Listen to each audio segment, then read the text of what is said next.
Hello, everyone. I am Cynthia Ford with Beyond Empowerment, and today we're here with author Kia McSwain, and she is going to share some information with us about her book, From Fatherless to Famous, and also share some wonderful tips with teens. So I'm excited to hear this wealth of knowledge that she has waiting for us. So tell us about yourself and From Fatherless to Famous. Okay, thank you, Cynthia. Thanks for having me. You're welcome. Um, let's see. Um, well, From Fatherless to Famous came out. It was 2016. I published it, so I'm a self-published author. And how did it become about? It was something I never thought I would do. I'm not. People think, oh, I didn't know you were a writer, and I'm like, I'm really not a writer at heart. It was more of a message that I wanted to get out there for youth to possibly save lives and help Right. change that. And the idea came from probably 2014, 2015, where my middle son, whose father was absent, I have Mm-hmm. three boys. The oldest son father was very active in his life, and the second son father was absent.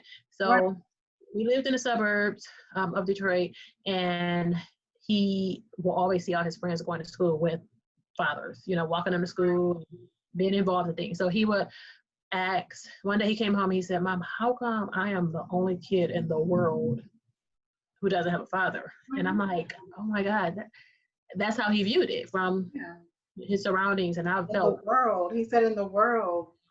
I felt really bad. So I was like, no. And I started explaining to him, you're not. But then I realized, what he's seeing, that's his reality. So then I thought about how many other children are out here feeling the same way. Um, and single moms that may be raising their boys or girls, Yeah. just raising them and not necessarily always explaining or trying to put the emphasis on why the parent is absent, because really sometimes we don't know. We don't want to just make up stuff. So with that being said, I just made sure, I said, well, let me make sure I'm explaining it to them the best I can. And then I want to create um, a platform or opportunities for children who also may be feeling that same way, filling that void and giving them examples. So that's how the book From Fatherless to Famous became about. Pretty much each chapter is about different celebrities or people, prominent people throughout our lives that we all know a little bit about, but probably did not know. We know what they're famous for, but we probably didn't know what they went through to get to that point and that they grew up without their fathers. Right. And as some of the examples I have, well, I'll just let you know. The chapters are, the first one is Malcolm X, Mm-hmm. Kevin Hart, Jill Scott, LeBron James, Jay-Z, Dr. Ben Carson, Mary J. Blige, and Kanye West. And then I have other people in the back. And of course, it's hundreds more. Like, this could have been a full series, but I just wanted to make a point of, just a few, so that when children, like, each chapter is different. So my hope is that when a child or the teen reads the chapter, let's just say for Kevin Hart, that they can relate to it because his father was addicted to drugs and alcohol. And Right. so sometimes they see that in their everyday life, or they see that with their own parents, or sometimes both parents, or just one. So I Yeah. try to put situations where they can relate to and realize, like, well, he grew up like this, Yes.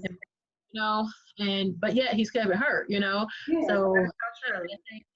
like, well, LeBron James, a lot of people don't know that. They probably think his father was out there helping him throughout Yeah. all those years. No, his father was incarcerated most of those years. Mm-hmm. Just motivation for them to realize, like, okay, these people didn't just come famous because they have full family support and they just had the whole, the whole what you call it, the white picket fist type, Yeah. family, and the stereotype of that behind it. So just kind of each chapter is hopefully is different situations. Like Mary J. Blige, her mom had to jump from house to house to house, living, from abusive Mm-hmm. father who did PTSD. So various situations, and my goal was again to help motivate the youth as they read, they can relate to at least one of the stories and help them realize that you can still become whatever you want in life, regardless of your situations, and you can overcome those adversities. Mm-hmm. Right. And I think it's excellent. This is definitely needed for our youth and for them to know that they're not alone. I mean, they're not the only child in the world Yeah. without a present father. They obviously have a father, but having a present father makes a difference. And, sometimes people can have fathers in the home. but still be absent. So having Yeah. someone who is present makes a huge difference, and I'm grateful that you brought that platform forth for an additional support for our young people. So thank you for taking the time and putting all of that together. I know that was, that took some work in order to be able to research that and pull all of those pieces together to make that platform for our young people. Yes, thank you. Yeah, and like you said, it's more so I put a little bit of the statistics in the book as well in the beginning and Right, talk about that. Because some people think, oh, well, you have your mom and dad in the house, so you right, grew up perfect. No, that's not the case if they weren't active and if they didn't know how to be a mom and a father. Like my dad was in and out of our lives, in and out of jail as I grew up, and I had to see a lot of things. And then, yeah, so even as an adult, I look back and I was upset that I didn't know certain things. And so but for me, unlike some kids, I observed my situations that I was in and mhm, my environments, and I realized this is not what I want, and I right, need to be better mhm, than what I've been exposed to. But some kids fall a victim. That's what the book is kind of about, trying to help kids, let them know you don't have to become another statistic or fall a victim of your environment. and we have enough statistics. Oh yeah, Listen, you got your beach scene going on back there. yeah. I love the beach. I love just going to the beach, staying the beach, reading on the beach. Speaking of reading, why is it so critical for young people to get into reading? Um, it's a lot of reasons why it's important. And then again, for me as a mom of three boys, it's like I see each one of my children are different. Like my oldest, he was a huge avid reader. He read novels at a young age, and that's because I put the books in his hands. Right, me and his father, we loved reading. And then Hmm. and overall for my second son, it's more of a struggle for him. So I think it's important for parents or caregivers or people that's in the community with other children, help. I think they should help expose the children to the different genres that's out there.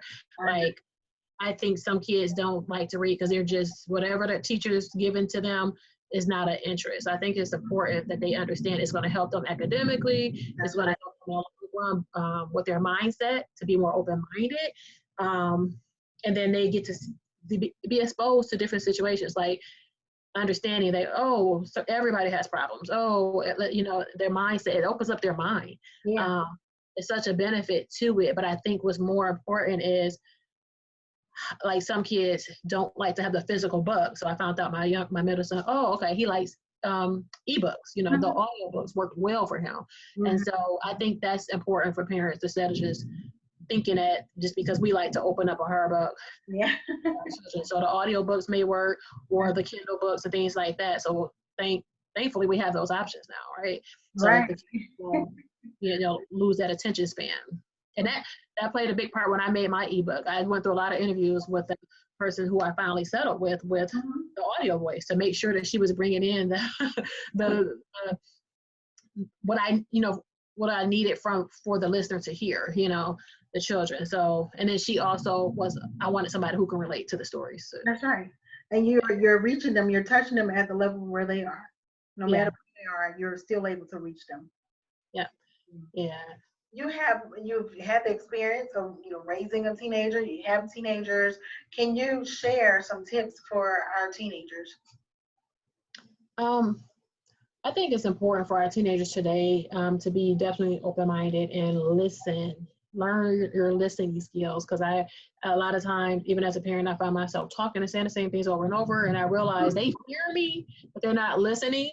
So I think, as teenagers, as they go through life, just be open to listening sometimes to your neighbor or the older people in your family or people, because, sometimes kids think that they don't need to hear it. But I think that's really important for them to just open up their mind frame to just be able to take it in, not always having a response. And to know that there are so many people out here with various situations, and Yeah. we all struggle on different levels. It might not be emotionally, but it might be mentally. Some people physically. Some kids are just maybe feeling entitled because they think they don't have any issues. So I think just staying open-minded and knowing that sometimes there's always someone else out here worse in worse situations, Hmm. and just being grateful. And I think also for teenagers, right now with the COVID situation, I think it's important for them to take advantage of the free resources, educational free resources, and all the extra time that they have. Don't just make it a whole bunch of free time. Oh, let's go play, Right. waiting your parent to push you Yeah. to join a free program or check out your libraries and things like that. Just kind of start volunteering and making yourself available, getting to know what's going on in your community, and makes you a better person overall too. Right. I personally began to focus more on the importance of being purposeful with your time. I thought about how much time I've wasted. I can't go back and get the time that I've wasted, but going forward, I will be purposeful with my time. So that's a very good point. We're teaching them to acknowledge that. Don't waste your time. Even at a young age, you think you have forever, but you really don't. You don't know when your time stops. So, Yeah, and try to just, you don't have to rush to be an adult, but you should, make goals for yourself. Make a weekly goal, make a monthly goal, then a yearly goal possibly. mm-hmm. And that sometimes as kids, it may be a struggle, but as a parent of a teenager, I see Yeah. that when I tell my son, so, make your goals, and when he doesn't, he comes to me with the last minute stuff. I'm like, I really can't help you, because we talked, that should have kind of been into play. And so just, having a goal set for yourself, whether it be short term or long term. Mm-hmm. Good point. Yeah. Very good point. As they prepare these goals, they're thinking about their future. And I know we had talked, off the interview about students preparing for their future, going to college and making that decision. What are your tips or what are your suggestions as it relates to that?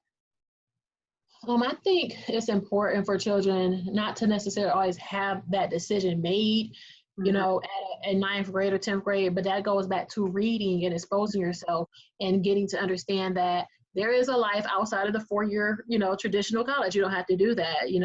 My oldest son, I thought because he was a high academic learner, I thought that he was going to college just because he went to the Air Force. And I'm like, that's okay. So that I think, and for my second son, he's like, oh, and I'm afraid I'm not doing 4-year. I'm doing I'm doing trade school.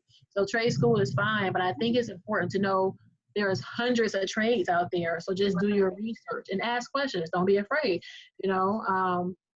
Again, goes back to reading and do your research, and talk to neighbors, talk to your family about different things. And then of course, as parents and aunts and uncles, it's important for us to pay attention to the children in our lives, because those skills sometimes you may see there at an early age, and it's important for us to hone in on that and expose them to those traits that they the skills that they may have to be successful in those trades. Mm-hmm.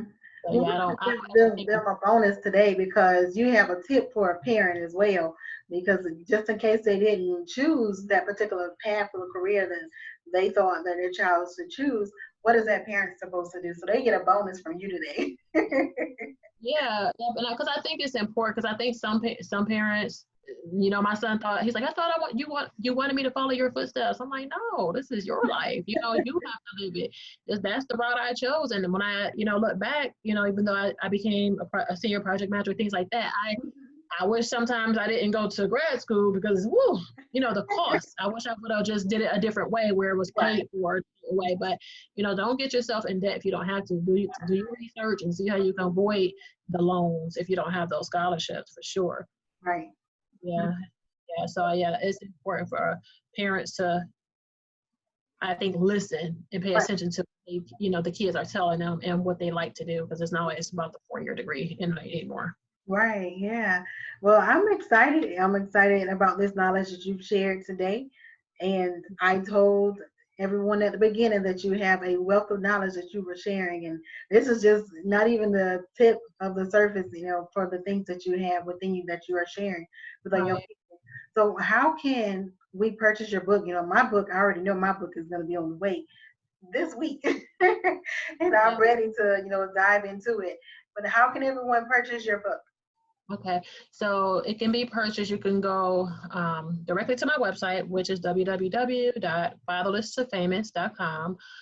If you have Amazon Prime, you're definitely welcome to go to Amazon and order it directly from Amazon, or Kindle ebook. It's $3.99. I'll be running a special here shortly. Mm-hmm. You can get it on what is the Apple? The iBook. Yeah, I'm not an Apple person at all, but it's available on many platforms as far as the ebook. And some of those are on my website as well. Mm-hmm. If you order directly from the website, then I mail it out to you. However, people can also follow me on Instagram and Facebook at fatherlesstofamous.com. Okay. And if you go to the website, I ask people to subscribe because we didn't get a chance to have our youth empowerment this year, but definitely we should be back up and running next year. And I have some parents who ask me when it's going to happen again. And if you join the mailing list, I'll keep you up to par on when the next event will be. And I'm looking to partner with more nonprofit organizations. I am partnering with one that's coming up in the next few weeks. Called Kings Growing Kings by Hard Grinders. And I'm just looking to partner with anyone who's working with you. It's so important for these messages to get out there. Right. And it's not enough. It's never enough. Even if I do my program, I've only was doing it I did that 1 year, and I feel like I need to do it more often, or with organizations. There's so many children that need to be reached. Tell us about youth empowerment right quick. The youth empowerment. So that was a small little youth empowerment program that I put together for not necessarily fatherless children, because there was some fathers who brought their kids. So the theme was breaking the box of stereotypes.